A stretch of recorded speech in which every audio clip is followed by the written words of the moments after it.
Olá, hoje a gente mergulha nos textos bem densos sobre o Jean-Paul Sartre, né? A ideia aqui é tentar entender como ele lida com aquelas perguntas gigantescas. Quem a gente é? Como a gente se relaciona? E o que é ser livre, afinal?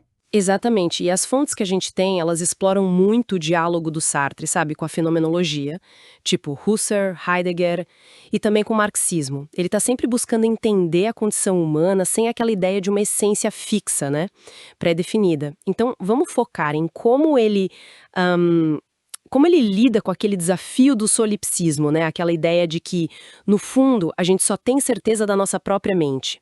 E como ele constrói a visão dele de liberdade e, claro, de responsabilidade. Perfeito. Vamos lá então.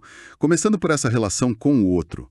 Como Sartre via isso, especialmente comparando com quem veio antes, tipo Husserl e Heidegger? Olha, Sartre faz uma análise bem crítica, né? Ele pega Husserl, por exemplo, e diz que, mesmo Husserl tentando sair do solipsismo, ele ainda mantém um negócio chamado sujeito transcendental, que é, assim, uma consciência meio pura, sabe? Meio separada do mundo. E para Sartre, isso ainda arriscava tratar o outro como um objeto, algo a ser conhecido, e não um outro ser, entende? A relação ficava muito no plano do conhecer. Entendi. E o Heidegger, ele não tinha aquele conceito do ser com, o Mitsein, que já tentava ver o outro como parte da nossa existência? Sim, sim. E Sartre reconhece isso, viu? Ele acha um avanço importante. Heidegger coloca a relação com o outro num nível ontológico, quer dizer, fundamental para a nossa existência. É um ser com. Só que, aí vem a crítica do Sartre.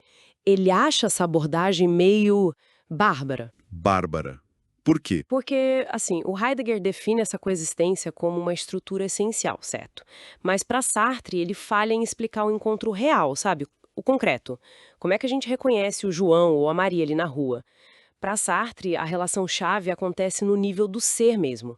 É um ser a ser, não só um conhecimento a conhecimento. Hum, essa dificuldade com o encontro concreto talvez leve a gente pro centro do pensamento dele, né? Aquela famosa frase, a existência precede a essência. O que isso quer dizer na prática? Quer dizer, basicamente, que a gente não nasce pronto. Não tem um manual de ser humano. Primeiro, a gente existe. É jogado no mundo, como ele diz. E só depois, pelas nossas escolhas, pelas nossas ações, é que a gente vai se definindo. Por isso ele fala que estamos condenados a ser livres. Não tem Deus, não tem natureza humana para dar receita. A gente é o que a gente faz de si mesmo. Condenados a ser livres, isso não sou exatamente easy deve, né? Traz uns sentimentos bem específicos que ele descreve.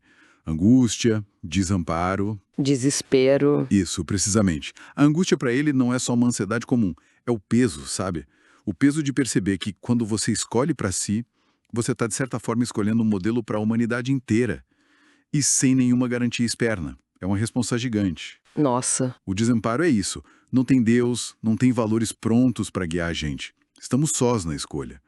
E o desespero não é para ficar parado, não. É agir sabendo que não tem garantia de sucesso. Porque o mundo é contingente, né? As coisas acontecem e a liberdade dos outros também conta.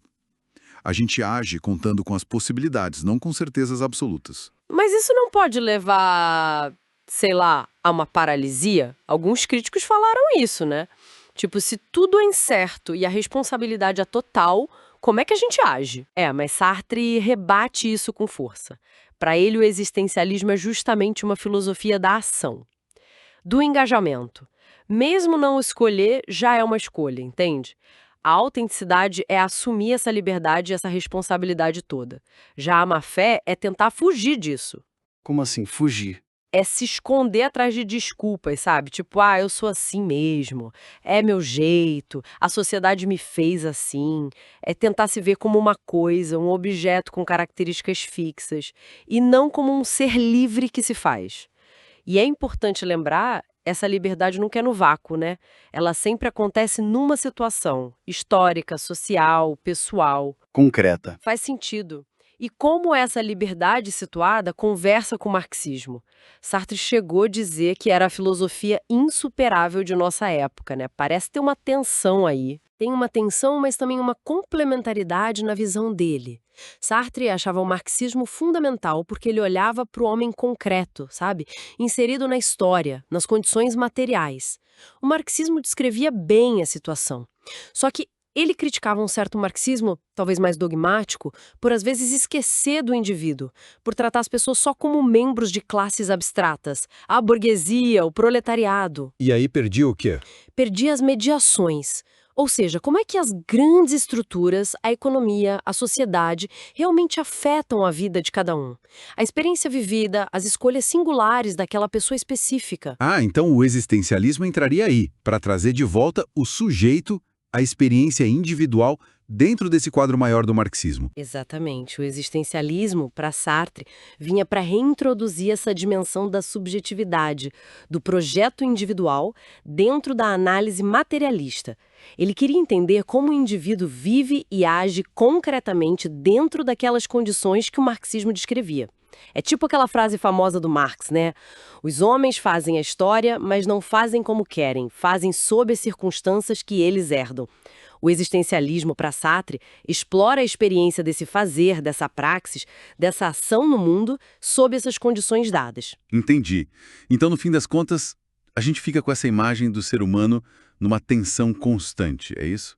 Radicalmente livre, responsável por se inventar, mas sempre dentro de um contexto, de uma história, de relações com outros, que ele não escolheu. É uma ótima síntese, sim. A condição humana para Sartre é isso aí. Liberdade situada. É essa necessidade de inventar o sentido da vida a cada instante, sem desculpa pronta, sem garantia. E a verdade, nesse cenário, não é algo parado esperando para ser achado. É algo que se desvela, que aparece na própria experiência histórica, na ação engajada no mundo. Bom, isso deixa a gente pensando, né? Se a gente tá condenado a inventar o que significa ser humano através das nossas escolhas aqui e agora, que imagem de ser humano a gente está escolhendo projetar hoje nas nossas circunstâncias? Fica a reflexão. Gente, encontro vocês em outro podcast. Não esqueçam de se inscrever no nosso canal.